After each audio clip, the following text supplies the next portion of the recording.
We recently talked with Eddy, who, a few years ago, had emergency brain surgery due to a bleed on the brain. He is a carer for his wife, who has lipedema. We asked him about living with the effects of his brain surgery and how that affects his day-to-day life, as well as the impact of local services for both himself and his wife in the local area. In roughly the end of January 2018, I started getting headaches. There was no apparent reason for them, but they just came, and it didn't matter how much paracetamol I swallowed. They didn't really go away. They just came back harder and harder. In June 2018, I got a MRI scan at Furness General Hospital, and within 48 hours I was on the table in Preston with a surgeon fiddling around in my brain. And I remember the surgeon coming round on the Sunday morning to see me before I went to anaesthetic, and she said, it is possible that you won't survive the operation. And I thought, well, she's got to say that, she's got to cover her back, fair enough. So I signed the consent form anyway. But the longer I've had to think about it, the more I think, actually, it is possible I might not have survived the operation.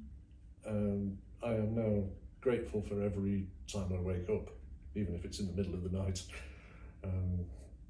If I'm awake, I must be breathing. If I'm breathing, that will do.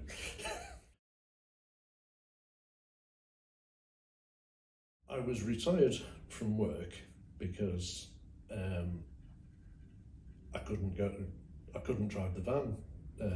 Swansea took my licence away, fair enough.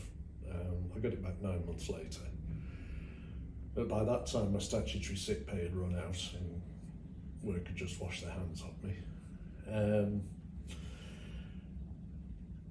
And I was quite feeble at that point, and to a large extent I still am.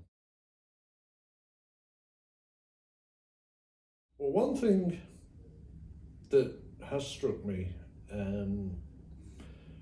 because I've seen it happening on a piecemeal basis, but it really needs to be done systematically and properly and quickly, is resurfacing and repaving the roads and pavements. They are a disgrace.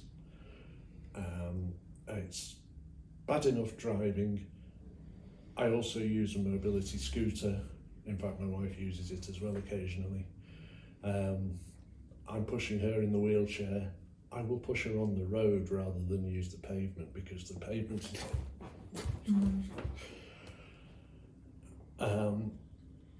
The drop curb facilities here and there are inconsistent and unsuitable, particularly around the town centre.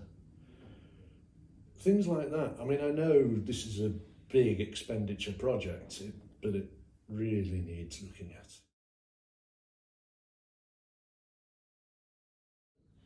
Face-to-face is vital. You need the human contact. We're heading towards a digital world, and we are being led there at high speed, again by the people at the top. And I'm thinking, have you not got any brakes? Slow down. Have a look at the people at the back, like me. You know, this digital world doesn't work for everybody. It's no substitute for actually meeting somebody and sitting down over a cup of coffee and just being able to relax and chat. No man is an island. You do need some sort of help. There's always a point where you need some kind of help from somebody. And if you've built up a face-to-face relationship with them, I think you've got a better chance of getting it.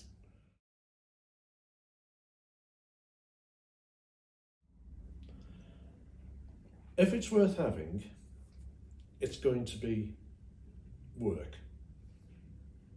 Nothing is just handed to you on a plate. And that's fine, that's fair enough, that's how it should be. And we know life,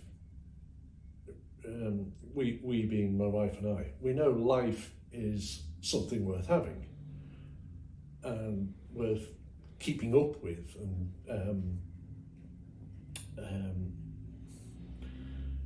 actively trying to enjoy. My mindset is you either laugh or you cry, and I'd rather laugh. Because, I mean, people soon get fed up of you crying on their shoulders. I'd rather laugh.